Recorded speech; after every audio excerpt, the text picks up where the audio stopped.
জনগণের দাবি কি? কোনোভাবে আর 1 মিনিট ক্ষমতায় থাকার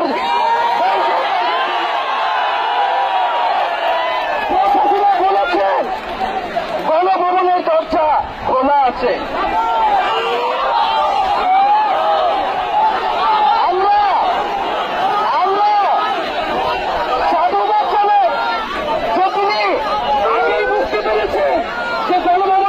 খোলা রাখতে হবে এবং তার যাওয়ার সময় হয়েছে।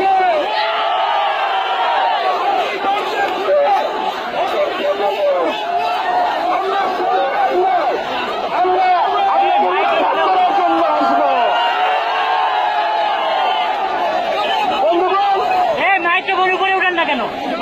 আমরা খুবই স্পষ্ট কথা, শুধু শেখ হাসিনাকে পদত্যাগ করলেই হবে না। এই যে খুন, লুটপাট, দুর্নীতি এই দেশে হয়েছে, তার বিচার হতে হবে। আমরা পদত্যাগ দিয়ে তাকে কোনো এক্সিকিউট দিতে চাই না। তাকে পদত্যাগ করতে হবে, বিচারের আওতায় আনতে হবে। এবং শুধু শেখ হাসিনা নয়, পুরো মন্ত্রী পরিষদ, সরকার সবাইকে পদত্যাগ করতে হবে। এবং এই যে রেজিম, এই যে জাতীয়বাদী শাসন ব্যবস্থা, এটাকে বিলোপ করতে হবে। এবং আমরা এমন একটি বাংলাদেশ গঠন করতে চাই, এমন একটি রাজনৈতিক বন্দোবস্ত তৈরি করতে চাই যেখানে আর কখনোই কোনো ধরনের স্বৈরতন্ত্র, কোনো ধরনের ফ্যাসিজম ফিরে আসবে না। আমরা সেই এক দফার উদ্দেশ্যে আমাদের এক দফাটি হল শেখ হাসিনা সহ এই সরকারের পতন এবং চাকরিবাদের বিলোপ।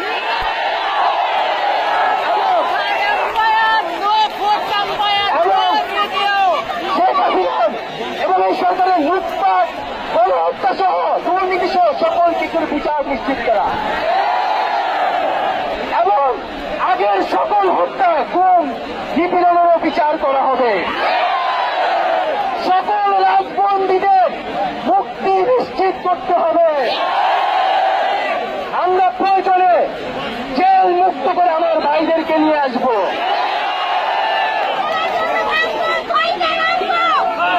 বন্ধুগণ, আমরা জেলের দরজা ভেঙে আমার বন্ধুদের ভাইদেরকে মুক্ত করে নিয়ে আসবো এবং জনগণকে আমরা আহ্বান করছি, আপনারা যে স্বতঃস্ফূর্ত ছাত্র নাগরিক অভ্যুত্থান শুরু হয়ে গেছে, তার সাথে এসে যোগ দিন।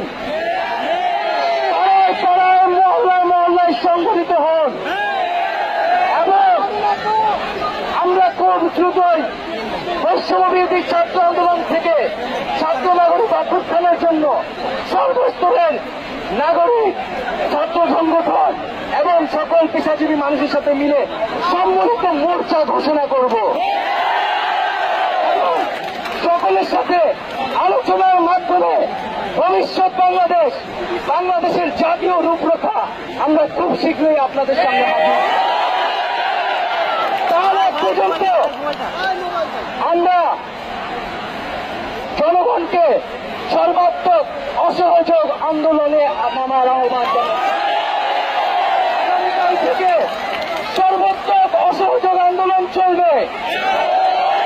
এই পুরো সরকারকে আমরা কোনোভাবে সমর্থন দিব না, কোনোভাবে কোঅপারেট করব না এবং যদি কোনোভাবে ইন্টারনেট বন্ধ করা হয়, যদি কোনোভাবে কারফিউ দেওয়া হয়, জরুরি অবস্থা দেওয়া হয়, আমরা তা আজকে থেকেই বলে দিলাম আমরা তা প্রত্যাখ্যান করি।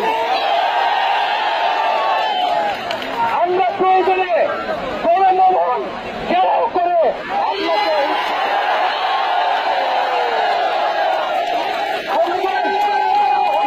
আপনাকে ছাত্র নাগরিককে এখন দায়িত্ব নিতে হবে। আমাদের দাবি চালানোর কেউ নাই, আমাদেরকে আমাদের দাবি বাস্তবায়ন করতে হবে এবং সবার প্রতি আহ্বান থাকবে আপনারা শান্তিপূর্ণভাবে অসহযোগ এবং রাজপথে কর্মসূচি পালন করবেন, জনগণকে আস্থা উদ্বুদ্ধ করবেন। নিরাপত্তা বাহিনী সেনাবাহিনী, সরকারি কর্মকর্তা সবার কাছে আহ্বান থাকবে, জনগণ যদি সরকারকে প্রত্যাখ্যান করে, সরকার যদি জনগণের বিপক্ষে দাঁড়ায়, সেই সরকারের হুকুম মানতে আপনারা আর বাধ্য নন। কোন সরকারকে সমর্থন না দিয়ে ছাত্র নাগরিকের পাশে দাঁড়ান। আমরা আপনাদেরকে আমাদের মিছিলে আসার আহ্বান জানাচ্ছি। আমরা হুকুমে আসামি, তার বিচার চাই। আপনারা বিচার চান কেন তারা খুন করতে আপনাদেরকে বাধ্য করা হচ্ছে। আমরা সকল গণহত্যার বিচার করব এই বাংলার মাটিতে।